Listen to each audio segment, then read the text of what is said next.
Bonjour et bienvenue dans Sport Palabre. Alors on va rentrer tout de suite dans le vif du sujet en posant la question, est-ce que le Paris Saint-Germain aime l'Afrique ? Alors que le PSG aime les grands joueurs africains, c'est une évidence parce que depuis 1970, ils ont accueilli tout de même certains des plus grands noms du continent. Mustapha Daleb, Jean-Pierre Tokoto, Jules Bocandé, Djedje Okocha, son Altesse Georges Weah et le dernier en date, mais pas le moindre, Idrissa Gueye. Sans oublier notre ami Choupo-Moting. Mais bon, tous les grands clubs aiment les grands joueurs. Non, la question est, est-ce que le PSG aime vraiment l'Afrique ? Quelle est son implication sur le continent ? Quel rôle compte-t-il jouer dans les mois, les années à venir ? Y a-t-il une vraie politique de développement ? Pourquoi pas un PSG africain ? On va se poser la question avec des invités qui ont des réponses juste après ça.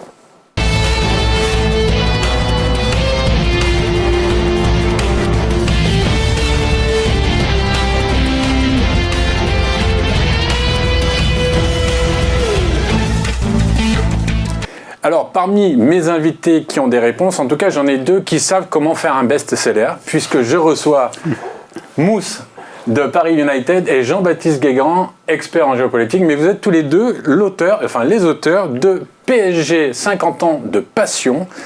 Et quand je disais que c'était un best-seller, je suis pas loin de la vérité, messieurs. En tout cas, d'abord, bonjour et merci pour l'invitation. En tout cas, c'est un bon début.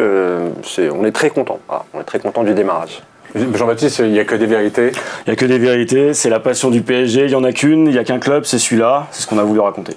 Alors, dans le préambule, je citais les grands joueurs africains qui ont fait les jours de gloire du PSG. Il y en a un que je n'ai pas cité parce que j'ai la chance de l'avoir sur le plateau, c'est monsieur Alioune Touré. Salut Alioune. Salut Laurent, salut à tous. Alioune, vous êtes un habitué de la chaîne, on vous connaît déjà, mais que vous ayez joué au PSG 2002-2005, c'est ça ? C'est ça exactement, ouais. Hein, la mobilette ? La mobilette, joker en puissance. Et pour parler du PSG, il fallait quelqu'un qui représente le PSG. Et pour le coup, ça, c'est un immense plaisir que de le recevoir. C'est Jérôme Touboul. Bonjour Jérôme. Bonjour Laurent. Jérôme, vous êtes le directeur de la communication sportive du Paris Saint-Germain. Donc, vous allez pouvoir nous dire des vérités, en tout cas en ce qui concerne les liens entre l'Afrique et le PSG. Avec plaisir.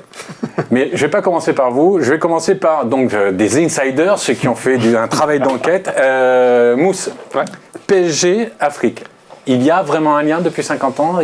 On peut considérer qu'effectivement, il y a quelque chose qui fonctionne entre le continent et le club.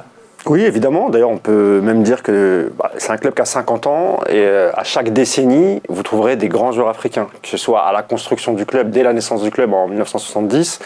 On peut citer déjà 2-3 joueurs comme Mpelé, Toko. Dans les années 80, évidemment, Mustapha Daleb et j'en passe. 90, vous l'avez cité, Georges Weah. On peut remonter jusqu'à aujourd'hui. Donc oui, il y a une vraie histoire avec des joueurs importants, des grands joueurs. Et là, je pense notamment à peut-être aux plus connus d'entre eux. Alors peut-être certains vont penser à Georges Weah. Moi, je vais peut-être mettre la lumière sur Mustapha Daleb, qui lui a vraiment marqué, parce que Weah a marqué de son empreinte le club, n'est pas resté suffisamment longtemps. Pourquoi d'ailleurs, c'est bien pour revenir là-dessus. Comment se fait-il que, même pour ceux qui n'ont jamais vu jouer Mustapha Daleb, c'est toujours ce nom ? Qu'est-ce qui a fait la différence avec ce joueur ? Parce que Mustapha Daleb, oui, je connais, pour certains, ils ne savent même pas qu'il a joué au PSG, mais c'est un nom qui claque. Pourquoi ? Qu'est-ce qu'il a fait de plus au PSG que les autres ? Je laisserai Jean-Baptiste répondre, qui connaît mieux cette période que moi. Jean-Baptiste, Mustapha Daleb. D'abord, il y a la personnalité. C'est-à-dire que c'était un joueur avec un charisme, qui avait une personnalité. Georges Weah, il y en avait aussi. Oui, mais c'est différent. C'est-à-dire qu'il a lié ça. Georges Weah était un leader, mais un leader silencieux. C'était un leader sur le terrain. Leader technique, comme on dit. Voilà, exactement. Daleb, c'était autre chose. C'est-à-dire qu'il rayonnait aussi en dehors. Et il avait une personnalité qui emmenait les autres. Et tous ceux qui ont pu le côtoyer disent, et c'est ce qu'ils nous ont rapporté dans le livre, ils nous ont tous dit la même chose. C'est-à-dire que s'il y a un joueur qui nous a impressionné, c'est lui, à la fois sur et en dehors du terrain. C'est ça qui fait aussi la magie d'Aleb au PSG. Jérôme, le PSG, l'Afrique, avant de parler de l'équipe actuelle et des joueurs qui la composent, vous étiez un ancien journaliste, vous l'êtes toujours, vous avez suivi très longtemps le PSG. Dans votre souvenir, le joueur africain, en tant que journaliste à l'époque, en tant que passionné du PSG, c'est lequel qui revient ? Celui qui vous a marqué, celui qui vous a dit waouh. Que j'ai connu personnellement par mon activité de journaliste, qui m'avait marqué, c'était Djedje Okocha, clairement. Clairement, oui. Il avait quoi de différent des autres ? Djedje Okocha, c'était surtout des gestes qui étaient hors du commun. On va pas se mentir, ça n'a pas été forcément le joueur le plus décisif de l'histoire du club. Quand on regarde par exemple le simple aspect statistique, en termes de passes décisives par rapport à la qualité technique du joueur, on aurait pu atteindre des chiffres bien plus impressionnants, mais il avait cette capacité, on parlait tout à l'heure de Mustapha Daleb, c'est-à-dire qu'en fait il s'est inscrit dans cette lignée de joueurs qui ont enchanté le Parc des Princes. Le Mustapha Daleb, on le considère, même nous au club, comme la première légende du Paris Saint-Germain. C'est lui qui, quelque part, a je dirais presque créé l'ADN du PSG avec ce jeu spectaculaire. Pas toujours un jeu, parce que les premières années du club ont été un peu difficiles en termes de résultats, donc pas toujours un jeu qui a débouché sur des victoires, sur des trophées, mais en tout cas un jeu qui a fait rêver, qui a illuminé des soirées. Et JJ Okocha, c'était ça aussi. C'était ça aussi. Alioune, Jérôme est en train de dire que l'ADN du PSG, c'est un joueur africain. Vous êtes d'accord avec ça ? Je suis d'accord avec ça, bien sûr. Si on parle de Mustapha Daleb, si on parle de Georges Weah, si on parle de JJ Okocha, vous avez joué avec Okocha, non ? Non, j'ai pas joué avec lui. S'il y a un croisement, moi j'ai joué avec plutôt c'était Ronaldinho qui était là. Mais en fait, ce qu'on retient vraiment, c'est le talent. Le talent, la créativité, le spectacle. Et c'est ça en fait qui fait plaisir aux gens, aux supporters.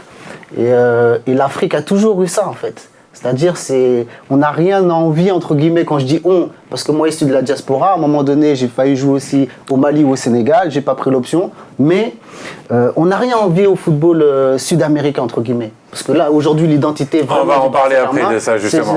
Mais au niveau africain, il y a toujours eu ce côté spectaculaire. Et c'est ça qu'on disait tout à l'heure, d'Aleb, c'est le talent, c'est la créativité, c'est des numéros 10, c'est des joueurs offensifs, c'est l'attaque. Alors qu'il y a aussi des défenseurs africains costauds qui ont joué au Paris Saint-Germain, mais on retient, c'est le spectacle, c'est la magie, c'est le côté sensationnel et c'est la valeur ajoutée du Paris Saint-Germain qui historiquement, c'est 1970. Et là, on a entre guillemets les étoiles, le Parc des Princes, limite c'est des princes africains que je pourrais rajouter. Mais c'est ça en fait, dans l'identité elle est là en fait. Mousse, de par son bassin de population, multiculturel, issu beaucoup de l'immigration pour la banlieue parisienne proche, on le sait.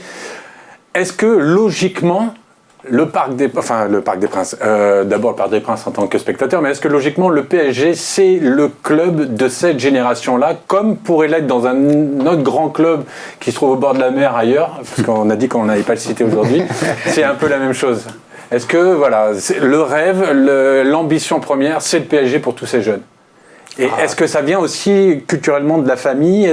Comment c'est perçu en Algérie, au Maroc, en Tunisie, en Afrique subsaharienne ? Que représente le PSG ? Alors moi je suis d'une génération où en effet le club que vous ne voulez pas citer, donc c'est l'Olympique de Marseille. Moi quand j'étais plus jeune, en Ile-de-France, le club qui avait la cote, c'était pas forcément le Paris Saint-Germain. Étonnamment, c'était surtout Marseille. Surtout au Maghreb, d'ailleurs même vous prenez l'exemple de l'Algérie, avec la proximité avec Marseille, donc il y a un vrai lien entre le Maghreb et l'Olympique de Marseille. Aujourd'hui, en 2019, si vous me parlez d'aujourd'hui, clairement le PSG est passé devant, mais je dirais même au niveau national, c'est même pas en Ile-de-France. Je vous donne un exemple. On voit aujourd'hui en 2019, depuis quelques années, depuis peut-être 2012, 13, 14, vous pouvez voir des maillots du PSG. Ouais, j'ai lu ça il y a pas longtemps à Marseille. Sur la Canebière, à Marseille, dans n'importe quel quartier. Et même dans les quartiers difficiles, dans les quartiers nord à Marseille, si vous voyez certains clips de rap, je sais pas si Alioune aime bien le rap, moi j'aime beaucoup le rap.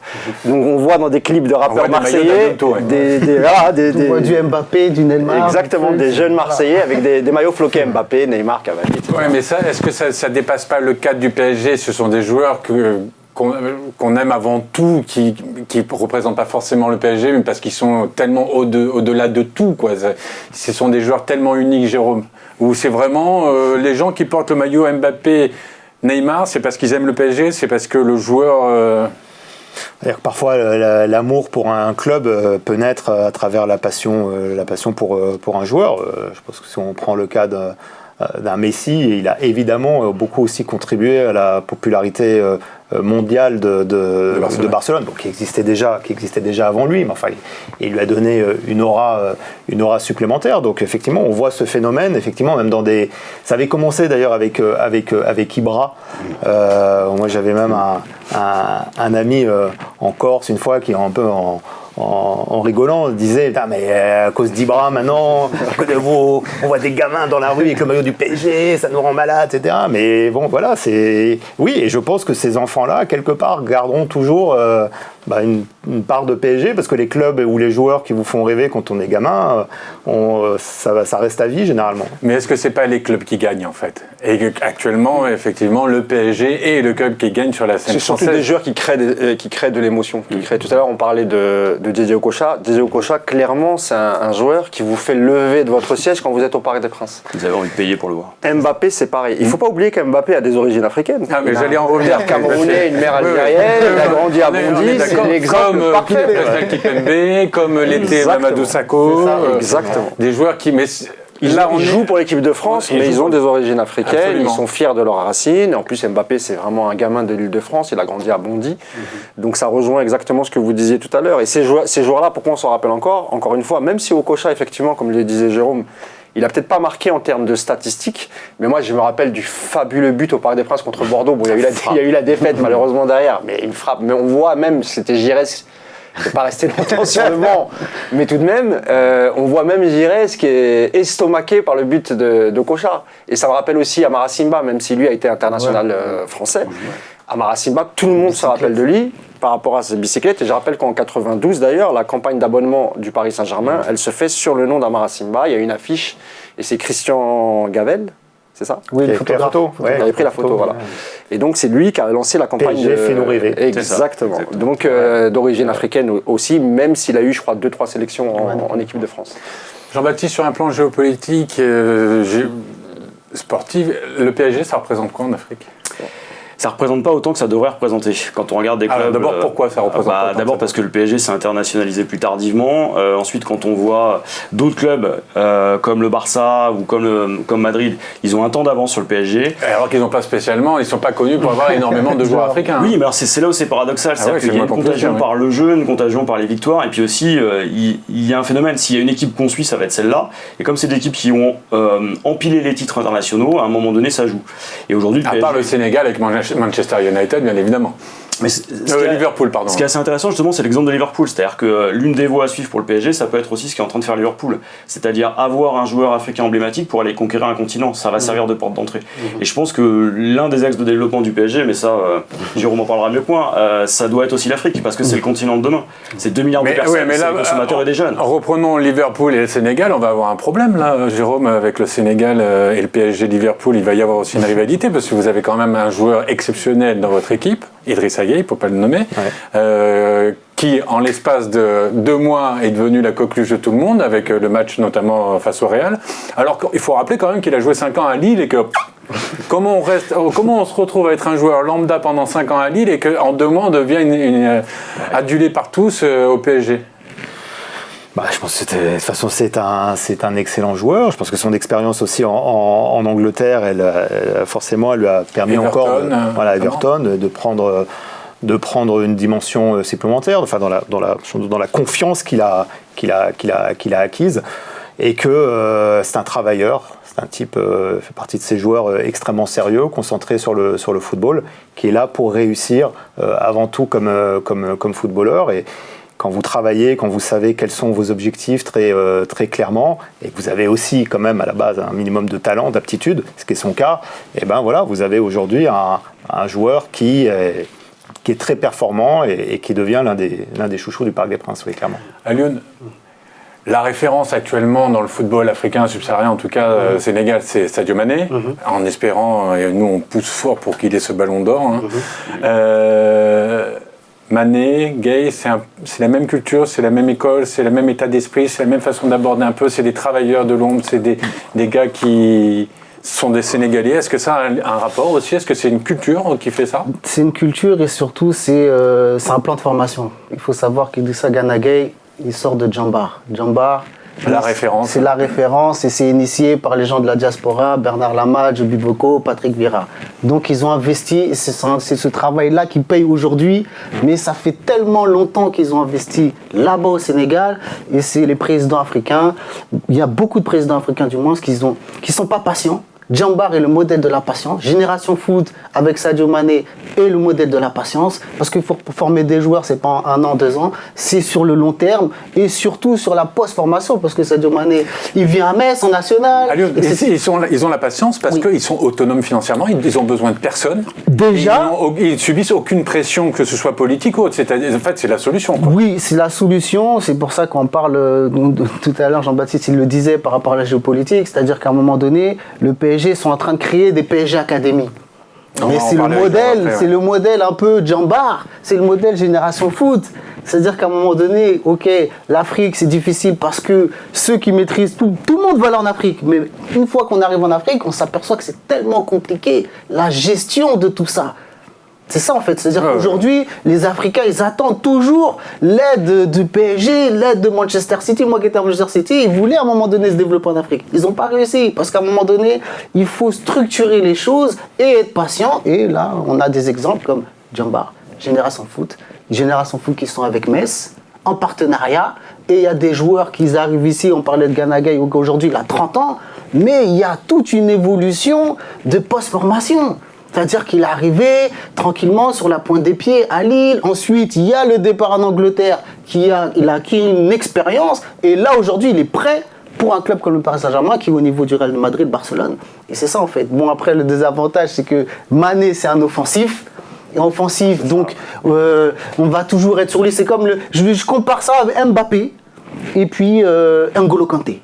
C'est-à-dire qu'N'Golo Kanté, il est tellement important, mais aujourd'hui, tout le monde veut devenir un Kylian Mbappé. Alors, dans les valeurs du travail, ce que disait Jérôme tout à l'heure, c'est très important. Le travail, la valeur, et ça, c'est typiquement africain, la solidarité, la détermination, parce que ces joueurs-là, même Sadio Mané, il est passé par l'Autriche, il est passé par pas mal d'étapes. Metz, etc. C'est pas un crack. Quand je dis un crack, on l'a repéré à 16 ans, ou 17 ans, ou comme Lionel Messi. Non, c'est des joueurs qui ont du potentiel, mais qui ont progressé au fur et à mesure parce qu'il y a eu des étapes.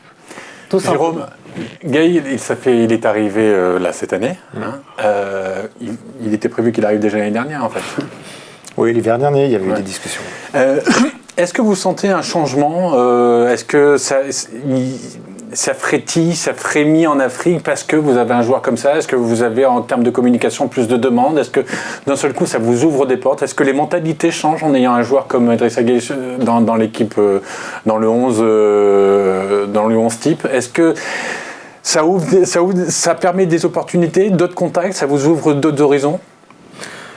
Oui, forcément. Après, Idrissa Gueye, c'est pas forcément un joueur qui va être, je dirais, particulièrement demandé par les médias africains. C'est-à-dire que c'est un joueur qui bénéficie aujourd'hui d'une forte reconnaissance même en Europe. Donc c'est beaucoup de gros médias européens qui sont presque intéressés par le phénomène Gueye et la façon dont il prend une nouvelle dimension cette saison à Paris. Et pour nous-mêmes aussi, j'en parlais hors plateau tout à l'heure, on a envie aussi de mettre l'accent sur ce parcours extraordinaire de Gueye. Donc on a une équipe de PSG TV, c'est la structure de production audiovisuelle du club, qui est partie là avec Idrissa à l'occasion de la séquence internationale là, du mois de novembre, pour aller sur ses traces, pour remonter sur les lieux d'où il est originaire, avec ses premiers coéquipiers, avec sa famille, etc. Et c'est histoire aussi de développer, mais très concrètement, ce lien entre le club, l'Afrique et les Africains comme Gueye et tous ceux qui l'aiment. Parce qu'au-delà du joueur, il y a aussi une histoire. Et là-dessus, on comprend mieux les joueurs africains quand on comprend l'histoire aussi. Ça apporte beaucoup. C'est pour ça d'ailleurs que je me retourne vers vous, c'est Jean-Baptiste. Parce qu'on parle beaucoup d'Idrissa, mais il y en a un autre de joueur africain qui, malgré tout, fait quand même pas mal parler de lui. C'est notre ami Choupo, qui lui aussi a une histoire, qui est adoré par tout le monde. Pas moqué, non, pas du tout. On pourrait croire qu'on se moque gentiment. Peut-être parfois dans les médias, mais jamais par les supporters. De moins en moins, j'ai l'impression. Au début, il y avait quelques moqueries. C'est un peu l'énigme, qu'est-ce qu'il vient faire là, quoi. Mais est-ce que lui aussi, il apporte quelque chose? La même question que je posais à Jérôme. Est-ce que ça permet de changer les mentalités, un joueur comme Choupo? Parce que même s'il n'a pas le talent de Neymar, en tout cas, on peut compter dessus, on peut aller à la gare avec lui, quoi. C'est différent parce que quand Gana Gueye arrive au PSG, c'est forcément dans la peau d'un titulaire. Or, quand Choupo-Moting arrive, clairement, c'est pour être une doublure. Et il savait très bien pourquoi il venait. Il connaissait déjà aussi très bien le coach Thomas Tuchel parce qu'il avait joué sous ses ordres. Oui, c'est grâce à lui. En Bundesliga, évidemment, exactement. Après, ce que les supporters ont apprécié, c'est ce joueur. C'est pas, alors évidemment, c'est pas forcément quelqu'un qui va vous faire lever de votre siège comme Okocha. Oh, quoi que des fois, il nous a surpris quand même. Ça, je dis pas forcément. Évidemment, c'est un super joueur. Il fait des arrêts sur la ligne, il est surprenant. Ah, voilà.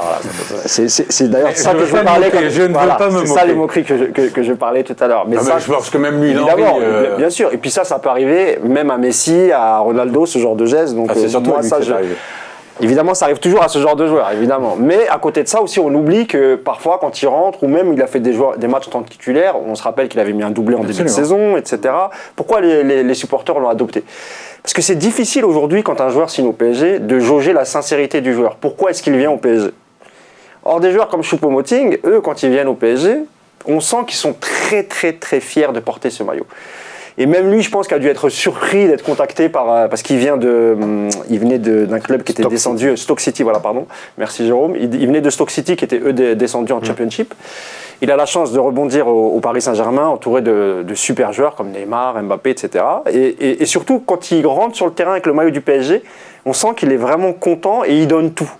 Là, voilà, je vous entends et je suis aussi en train de comprendre quelque chose. Est-ce que ça ne coïncide pas aussi avec le désamour après la passion d'un autre joueur et on se dit, voilà, il y en a un qui est venu pour certaines raisons. C'est un peu l'anti-star. Et c'est un peu l'antithèse de Neymar, pour pas le nommer, qui est un talent qu'on ne peut pas absolument pas, qu'on peut pas contredire et contester, pardon, je cherchais mon mot. Et là, on a quelqu'un qui brille moins, mais en tout cas, on peut compter dessus. C'est pas tombé à ce moment-là aussi. Est-ce que l'un a... Il y a un sourire déjà.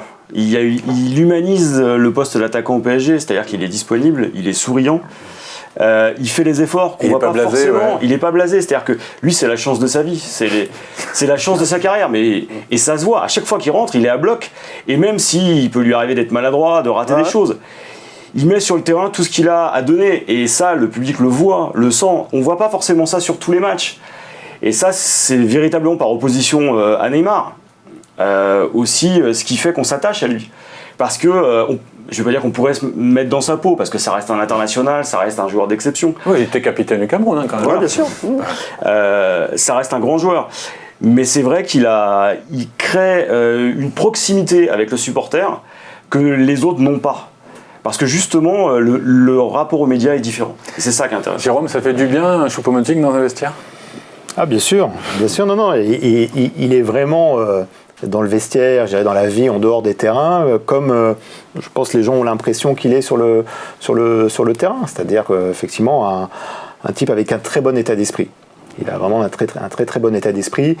Et je pense que, parce qu'on parle de l'Afrique aujourd'hui, il a montré très jeune son attachement à l'Afrique, parce que c'est un joueur effectivement avec un vrai talent, un vrai potentiel, au point que je crois que c'était Oliver Bierhoff, qui était le manager de l'équipe d'espoir d'Allemagne il y a une dizaine d'années, voulait absolument le faire venir en équipe d'Allemagne. Oui, il a la double nationalité. Et c'est lui qui, par attachement, notamment pour la famille de son père, et parce qu'il avait aussi ce besoin en lui d'aller se ressourcer en Afrique régulièrement, a fait ce choix très fort quand même de dire non à l'Allemagne, quand même, c'est une sélection très, très prestigieuse, pour aller jouer pour l'équipe du Cameroun. Alioune, Choupo-Moting, c'est un Africain. On est fiers, on dit on a un Camerounais, c'est le Camerounais de l'équipe.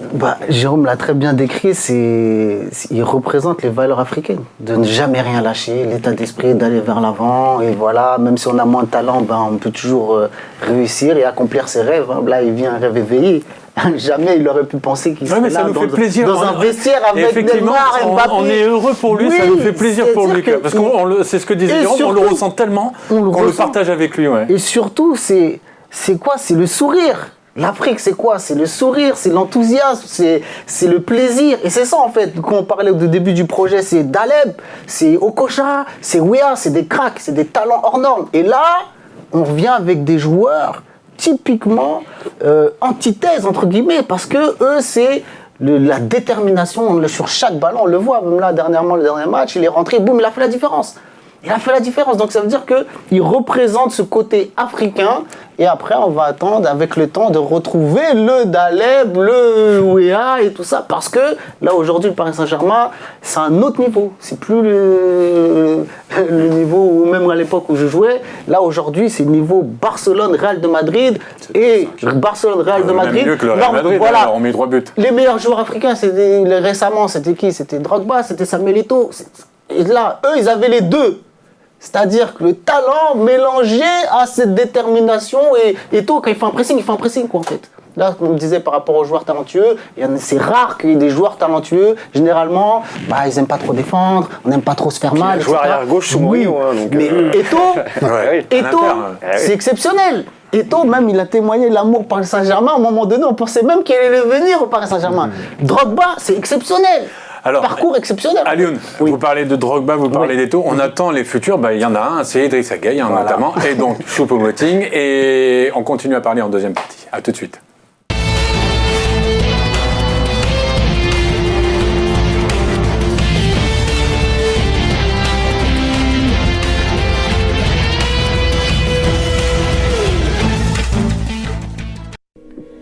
Bonne nouvelle pour tous les passionnés de sport, l'application Stade Afrique est enfin disponible. Où vous voulez, quand vous voulez, l'application Stade Afrique vous permet de suivre tous vos programmes en direct ou en replay. Sans oublier le meilleur des actualités sport Afrique à travers notre fil d'infos, ainsi que toutes les diffusions de vos programmes préférés sur notre grille de programmes. Stade Afrique, c'est aussi la possibilité de contacter directement vos animateurs favoris, tous les jours à toute heure, regarder Stade Afrique en live gratuitement, accéder au replay complet de nos meilleurs programmes, toute l'info sport Afrique gratuite dans l'application Stade Afrique. Stade Afrique, l'application toujours plus proche de ses téléspectateurs. La nouvelle application Stade Afrique, c'est simple, c'est gratuit, alors n'attendez plus, téléchargez-la dès maintenant sur l'Apple Store et Google Play. Stade Afrique, on aime le sport, on aime l'Afrique.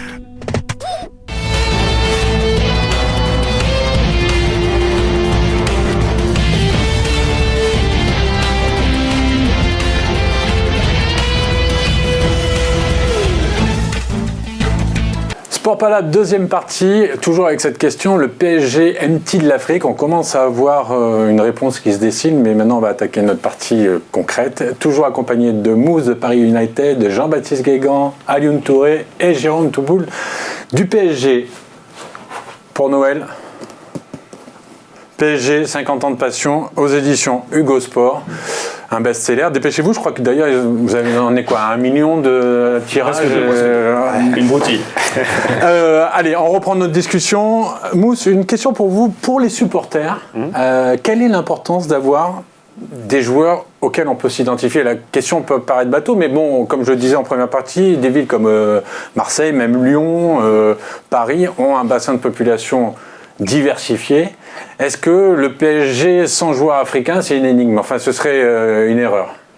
Je pense que ce serait une erreur, parce qu'encore une fois, on l'a dit, aujourd'hui, il y a beaucoup de talents en Afrique, et puis même si on remonte aux années 80, 90, 2000, aujourd'hui, il y a beaucoup de joueurs africains qui sont très très importants. D'ailleurs, pour le Ballon d'Or, on risque d'avoir peut-être 2 joueurs dans le top 3. Il y a Mohamed Salah, l'Égyptien, et Sadio Mané. Personnellement, j'ai une préférence pour Sadio Mané, parce que je trouve vraiment ce qu'il fait depuis 2-3 ans, c'est extraordinaire. Malheureusement, j'ai des craintes là-dessus. C'est pas des joueurs, j'allais dire sexy entre guillemets, mais vous voyez ce que je veux dire, ils sont pas à fond sur les réseaux sociaux. Il était sexy? Non, mais il joue au Real. Il joue au Real. Il était finaliste. C'est pas n'importe quoi quand même. Mais il était finaliste de la Coupe du Monde. Il est au Real Madrid avec Zinedine Zidane. Mais oui, c'est important. Et même les joueurs d'origine à Paris, par exemple. Les joueurs qui sont nés dans le bassin parisien, les mecs comme les joueurs comme Kimpembe, Mbappé, Sakho, pour le supporter de base, c'est très important d'avoir des joueurs qui représentent votre identité. Alors ils ne sont pas forcément nés à Paris intramuros, quoique pour Sakho aussi, parce qu'il était dans le nord de Paris, mais quelqu'un comme Kimpembe qui vient du Val d'Oise, Mbappé qui vient de Seine-Saint-Denis. Pour nous, c'est très important, parce que dans une constellation de stars, c'est bien d'avoir ce qu'on appelle nous des titis parisiens, des gens formés, des gens qui viennent du bassin parisien. C'est super important pour les supporters que nous sommes. Ouais. Jérôme, le PSG, il a conscience de ça? Oui, bien sûr. Je pense que le club quand même témoigne fortement de son attachement, et on le voit à travers son centre de formation, à essayer de prendre les meilleurs talents de la région parisienne. Et ces talents sont le reflet de toute cette diversité effectivement qu'on retrouve en région parisienne. Et oui, en plus il y a d'excellents résultats. On a été élu désigné meilleur centre de formation là cette année en 2019. On sait qu'il y a plusieurs générations talentueuses qui sont sorties ces dernières années. Ça continue et tant mieux, c'est une très bonne chose. Enfin, n'oublions pas non plus quand même que le PSG, grâce au Paris Saint-Germain, la population de la communauté brésilienne a doublé aussi. Parce que on est d'accord quand même que le Paris Saint-Germain, depuis Ronaldinho et tout, aime le Brésil. Et on aime les joueurs brésiliens. Neymar, il est brésilien, c'est parce qu'il est ça reste aussi Neymar. Avec le club est plus connu, ou peut-être que les médias parlent peut-être plus de ce qu'on appelle cette filière brésilienne. Même au stage filière sud-américaine, oui, aussi au moins une quinzaine de joueurs argentins quand même dans l'histoire dans l'histoire du club. Donc oui, ça a été souvent un peu plus mis en avant. Quoi. Je pense que les années Rai, elles ont aussi beaucoup nourri, voilà, auquel Leonardo a fait partie de ces années-là, qu'elles ont contribué à donner cette impression-là. Il ne faut pas croire qu'il n'y a eu que des cracks. Quand on regarde la liste, il y a eu 31 joueurs brésiliens. On est d'accord. En fait, de vraiment top, il y en a peut-être eu un tiers, mais c'est des joueurs qui ont vraiment marqué les esprits. Et oui, comme on disait tout à l'heure, qui ont dépassé le cadre d'un club, enfin, c'est des icônes. Je pense que notamment Rai et Ronaldinho, voilà, à eux deux déjà, ils ont même un petit peu avant, si vous prenez, parce qu'il y a une vraie tradition des numéros 10 au PSG brésilien, et avant la génération, on peut voir un joueur qui est toujours, en plus, qui habite toujours la région parisienne, c'est Valdo, qui est un super joueur. En défense centrale, on avait Ricardo, qui était vraiment un mur à l'époque, qui était difficile à franchir, c'est vrai, mais ces joueurs-là ont participé aussi. Quand je parle des années Rai, c'est les années. Mais qui arrive très peu de temps après, d'ailleurs. Voilà, c'est ce noyau de joueurs brésiliens. En fait, c'est les années Canal qui ont vraiment, je pense, on met la lumière sur la filière sud-américaine et en particulier brésilienne, puisqu'on a eu un Argentin qui était très prolifique, c'était dans les années 80, c'était Carlos Bianchi, qui, pareil, qui est argentin et qui mettait but sur but. Mais la filière brésilienne, oui, il y a une vraie tradition du joueur brésilien, mais comme l'a dit Jérôme, on n'a pas eu que des cracks. Il y a eu quelques flops. En arrière. Everton, Souza, Vampeta, Adelton, on peut en sortir plein. Ça, c'est pas un souci. Mais c'est aussi le cas aussi dans d'autres clubs en France qui ont eu des filières brésiliennes, le Lyon, mais avec des joueurs un peu moins brillants peut-être, donc qui n'ont pas forcément et puis qui n'étaient pas forcément international brésiliens. Nous, la chance qu'on a eue, c'est qu'on a eu que des internationaux. Et surtout des champions du monde, parce que c'est ça la question. Ouais. Pourquoi l'Amérique du Sud, pourquoi le Brésil?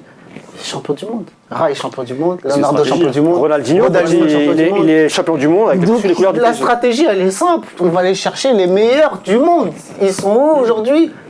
En Amérique du Sud. Même si l'Afrique ne débrille pas par rapport à le potentiel, parce que même quand on parlait de région parisienne, c'est ça. La région parisienne, c'est la deuxième zone où tous les recruteurs sont. C'est-à-dire après le Brésil, si on vient en région parisienne, on ne vient même pas en Afrique, parce que c'est le melting pot. Mais là, aujourd'hui où l'Afrique est déficitaire, même au PSG, c'est qu'on n'a pas encore les champions d'Afrique, on n'a pas encore les champions du monde. Et c'est ça en fait qui va peut-être dans le futur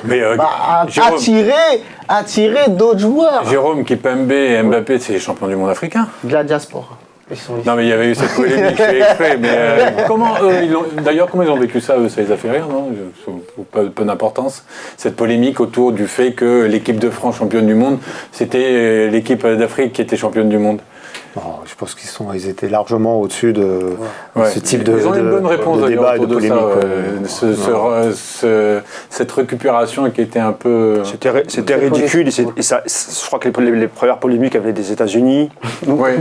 En partir de là, je pense qu'on a tout dit, franchement. Jean-Baptiste, les communautés liées au club français, on a une idée un peu, il y a 2-3 communautés qui se détachent, il y a plus de Brésil, d'Am Sud, plus d'Afrique, Maghreb, c'est quoi? Alors pour le PSG, ce qui est assez surprenant par exemple, c'est que depuis quelques années, on voit au niveau de l'Asie une vraie montée, je pense notamment à l'Indonésie. Il y a une vraie volonté du club d'aller développer l'Asie, et en Afrique finalement, la stratégie est encore en train d'être déployée. Au Maghreb, le PSG n'est pas encore le club dominant.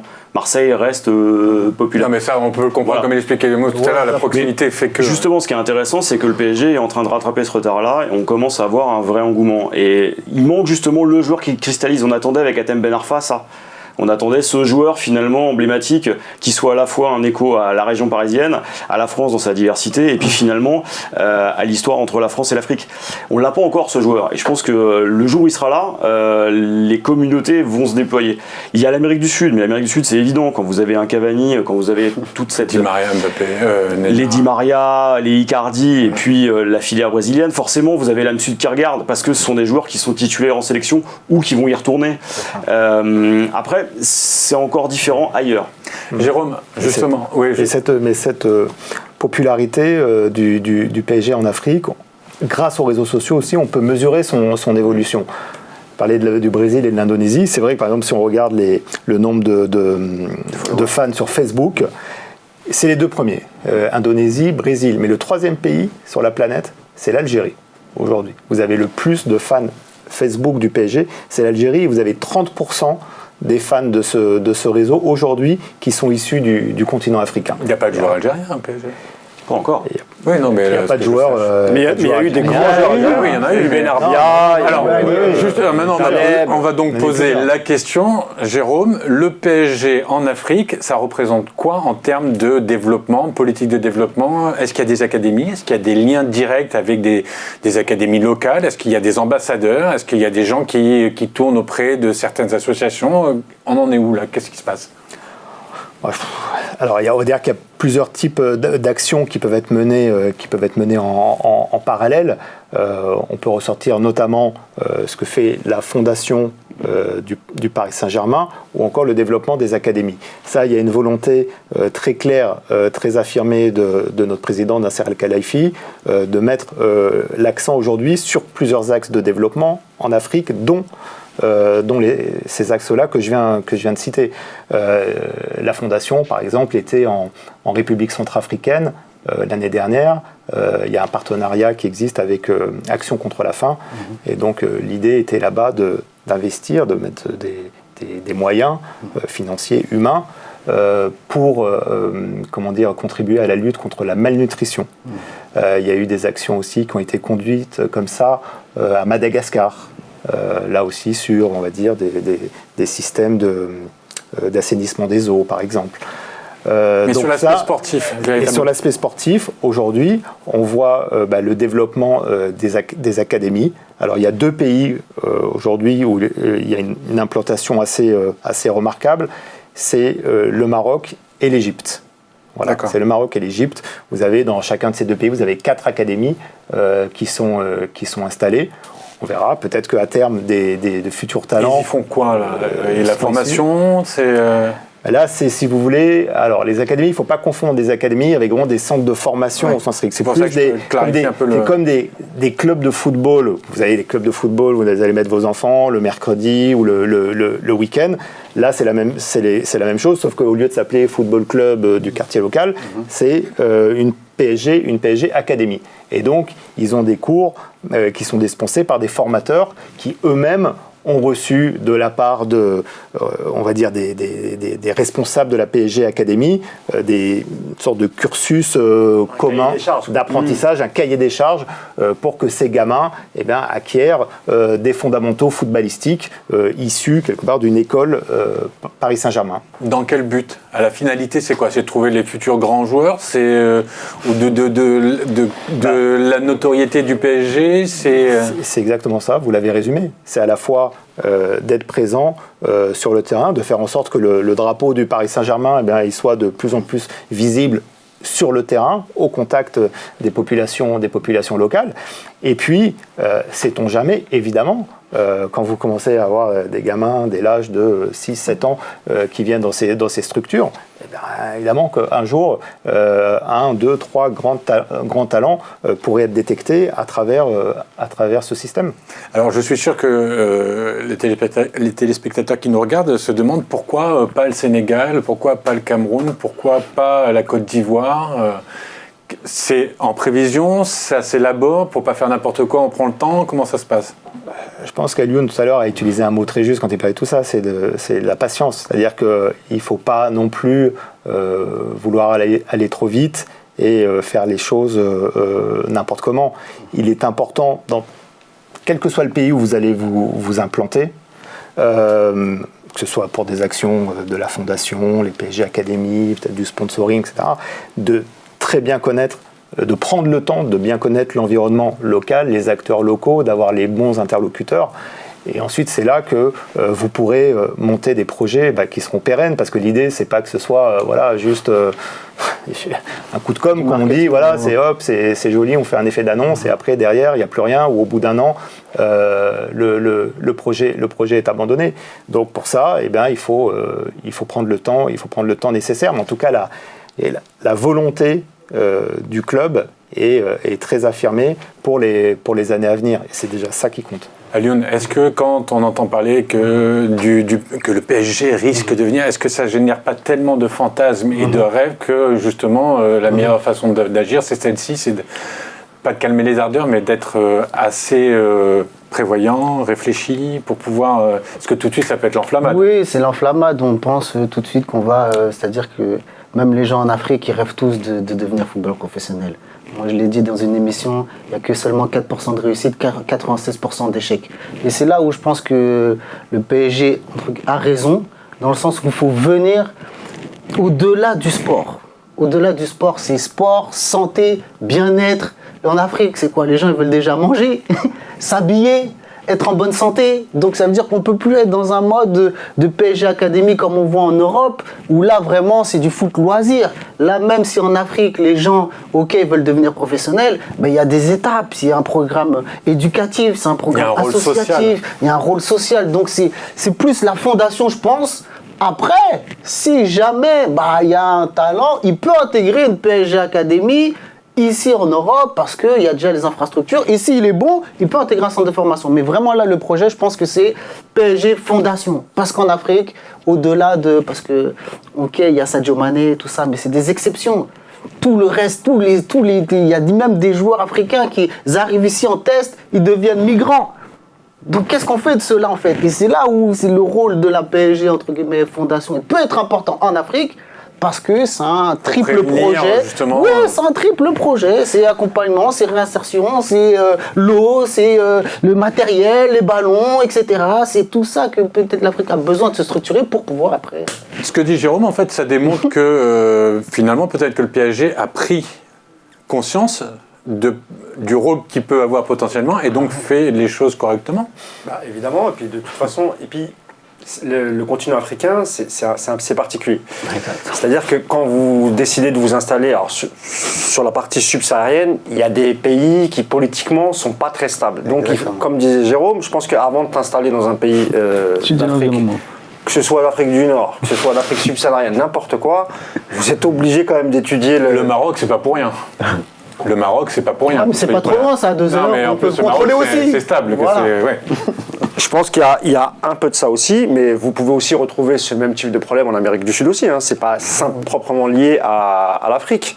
Donc moi, je pense que là, aujourd'hui, on a 2 joueurs africains qui jouent. C'est pas juste des faire-valoir. Gana Gueye, il est titulaire. D'abord, c'est de la qualité des joueurs. Exactement. Choupo-Moting, même si beaucoup ont été surpris, il a prouvé qu'il avait quand même sa place, parce qu'il est rentré, il a fait des bons matchs, etc. Donc, à l'avenir, peut-être qu'on en aura un peu plus. Aujourd'hui, c'est vrai que là, on parlait tout à l'heure de ce qui compose le vestiaire. Ce qui est paradoxal, c'est que c'est les hispanophones aujourd'hui qu'on peut pouvoir dans le vestiaire du PSG. Là, depuis cette saison. Même la saison dernière, ça commençait déjà. Si vous preniez entre les Argentins et les Uruguayens, on était déjà pas mal, parce qu'il ne faut pas oublier ceux qui étaient là aussi avant, depuis l'RQSI. On arrivait, il y avait Lavezzi qui arrivait très très tôt, en même temps que Edinson Cavani, avec des Argentins, Pastore, etc. D'ailleurs, Pastore, on faisait le parallèle tout à l'heure avec des joueurs comme Okocha. Pastore, qui a beaucoup été blessé, qui est resté longtemps, mais qui a peu joué finalement. Mais qui était une idole. Mais c'est une idole, jusqu'à aujourd'hui, c'est une idole. Parce que, encore une fois, c'est un créateur d'émotions. Il était un des tout premiers. Comme Okocha. Jérôme, Jean-Baptiste, derrière cette volonté du PSG, est-ce qu'on ne peut pas voir aussi le Qatar qui ouvre un marché, qui est en train, je crois qu'en plus l'émir et quelques personnes en Afrique s'entendent bien. Il y a pas mal de choses qui se font, ça fonctionne plutôt pas mal. Le Qatar, vu sa position en plus géopolitique, a besoin de trouver des alliés. Donc est-ce que c'est pas c'est de la politique, c'est du commerce, c'est de la géopolitique, Alors, ce qu'on voit, c'est que le PSG peut être un ambassadeur aussi de la marque Qatar, ça c'est une évidence, comme Bein. Hein. Sauf qu'il faut quand même distinguer les choses, c'est-à-dire qu'on va pas se servir du véhicule PSG pour entrer en Afrique. On va utiliser d'autres choses, on va utiliser notamment... C'est ce que j'ai compris, le social notamment. Il n'y a pas que ça, c'est-à-dire que, en tout cas dans la stratégie du Qatar, le sport est un des axes, mais c'est pas le seul. Le PSG est évidemment un faire-valoir et une partie de la vitrine, mais ce sera pas le seul. Et dans la conquête, en tout cas dans l'ouverture des marchés pour les Qatariens sur le sol africain, c'est pas par le PSG qu'on va passer. Par contre, le PSG peut être un relais, et ça c'est intéressant. C'est-à-dire qu'en termes d'image, ça peut permettre d'accéder aux dirigeants plus facilement. Dans des pays où le pouvoir est très contrôlé, ça peut être intéressant d'ouvrir les portes beaucoup plus facilement. Et toutes les initiatives qui sont faites aussi par d'autres clubs, qui ont des stratégies comparables, passent aussi par là. C'est-à-dire que oui, le foot peut faire des choses. Après, il ne faut pas voir le PSG non plus comme un véhicule qui oublierait complètement ce qui est son core business, c'est-à-dire le foot. C'est-à-dire que ça reste du foot avant tout. Et on a tendance à en faire un peu trop autour du PSG et du Qatar là-dessus. Ça a aidé, ça a été un vrai véhicule. Mais en Afrique, il y a beaucoup d'autres problèmes. Et il y a plus à gagner avec le gaz, dans une moindre mesure le pétrole, qu'avec le foot. Et il y a d'autres pays qui sont très présents, je pense notamment à la Chine. Et c'est plutôt la Chine qui ferait ça.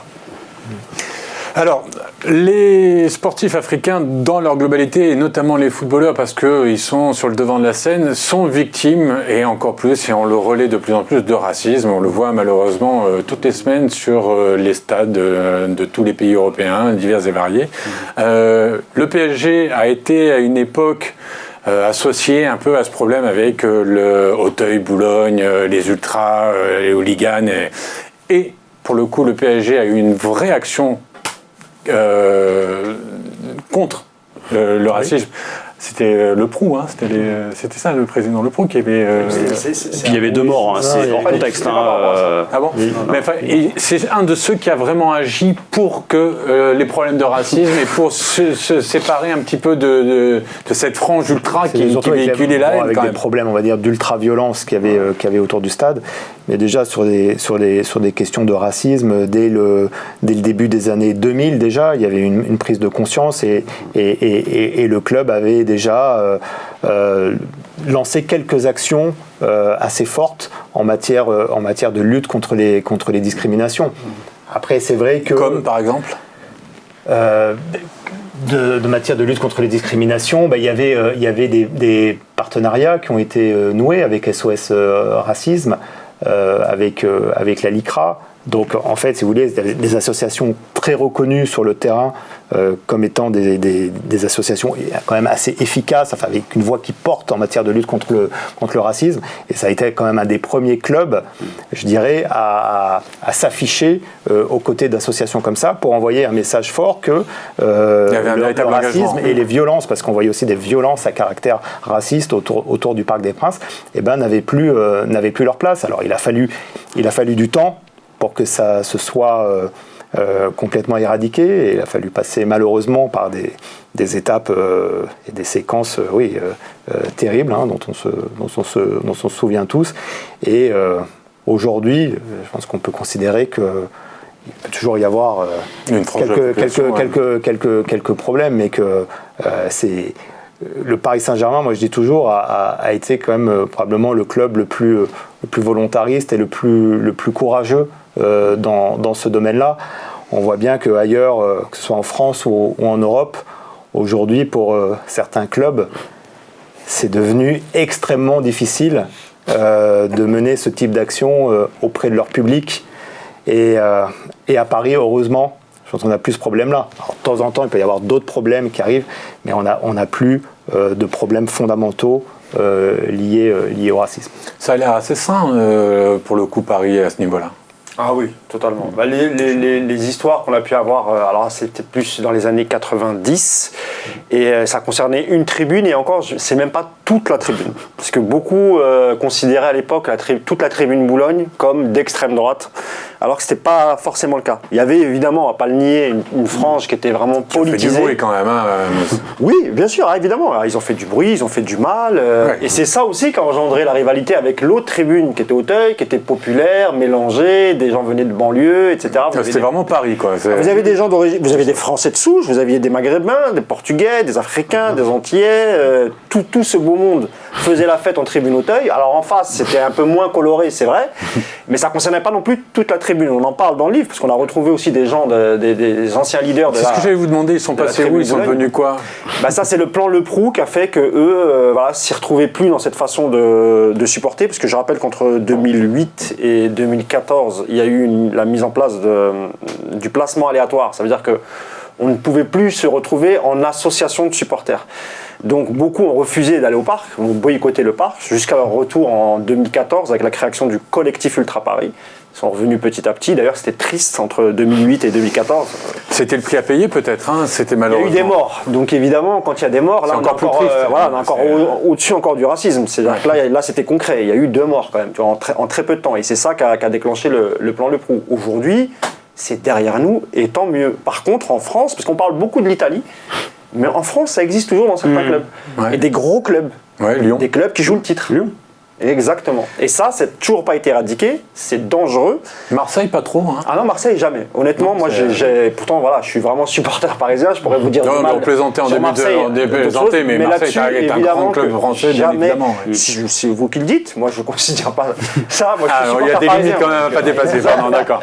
Mais jamais, évidemment, qu'à Marseille, on n'a jamais eu de problème de racisme. En tout cas, moi, pas à ma connaissance. Et évidemment, à Paris, on en a eu. Encore une fois, c'était pas toute la tribune Boulogne, c'était vraiment quelques énergumènes qui faisaient malgré tout du bruit. Mais aujourd'hui, en 2019, le PSG a énormément travaillé dans ce sens. Évidemment qu'aujourd'hui, même aux abords du parc, vous ne trouverez aucun problème à ce sujet. Jean-Baptiste, ça reflétait une époque aussi, un peu. C'était l'émergence du Front National, c'était un peu associé à tout ça quand même, non? La plus belle vitrine de la France, j'ai envie de dire que c'est le PSG. Hein. C'est-à-dire qu'on voit aussi tout ce qui s'y déroule. C'est-à-dire que le parc, c'est un condensé de la France et de ses problèmes. Et à cette époque-là, effectivement, là, tu as raison. Hein. C'est-à-dire qu'on avait vraiment un Front National qui était de plus en plus présent, qui orientait une partie des débats politiques, ça se voyait dans les tribunes. Et après, le club a fait le travail, c'est-à-dire qu'il y a toute une politique d'identification de ceux qui, finalement, fautent. On se souvient de la banderole anti-ch'ti, mais finalement, c'est le dernier dérapage, véritablement, dans les tribunes. Et c'était au Stade de France. Et c'était au Stade de France, parce que si ça avait été au parc, elle n'aurait jamais été déployée. Parce qu'il y a un contrôle derrière, et parce que le PSG sait qu'il est attendu là-dessus. C'est-à-dire que s'il y a un club qu'on scrute, il se passe des choses dans les stades en France, et je suis d'accord avec Mousse, quand on pense à ce qui se passe en Corse, quand on voit ce qui a pu se passer à Lyon. J'ai oublié la Corse. Ces clubs-là, il ne faut pas imaginer qu'on ait le même type de politique à Paris. 80% des médias sont à Paris. Ce qui se passe au parc concerne immédiatement la France entière. Ce qui se passe en Corse, les gens regardent, ils disent « c'est pas grave, c'est folklorique ». C'est pas la même chose. Hein. Juste un mot, à l'époque, il faut se rappeler qu'il y avait un phénomène qui n'existe plus du tout aujourd'hui, c'est le mouvement skinhead.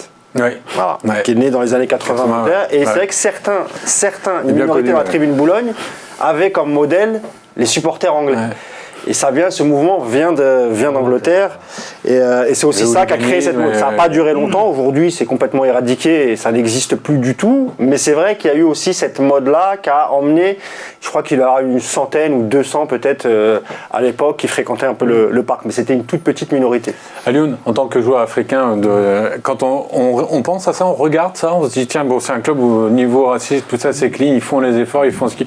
Même s'ils ne peuvent pas contrôler tout le monde parce que c'est impossible, en tout cas, ils agissent ou on regarde combien on va toucher et avec qui on joue. Non, de toute façon, le Paris Saint-Germain, c'est le club de la capitale, donc c'est automatique que les projecteurs sont levés vers eux. Mais après, c'est comme on disait, quand on va en Corse, moi je me souviens en tant que joueur, quand on va en Corse, c'est scandaleux. C'est-à-dire qu'à un moment donné... Vous avez été victime. Bien sûr, lui Touré, tête d'olive, des cris de singe, etc. Mais dans l'équipe même... Dans l'équipe même de Bastia ou Ajaccio, etc., il y a des joueurs africains. Donc c'est ça, en fait, tu comprends pas. Tu dis, non, c'est qu'une minorité, tout ça. Non, c'est quand ça gagne, c'est bien. Et quand ça perd, voilà, c'est bien. C'est facile, c'est aujourd'hui la société, c'est la même chose. C'est-à-dire que oui, quand tout va bien, ok, mais il faut toujours trouver des boucs émissaires. Et c'est ça en fait ce qui est scandaleux.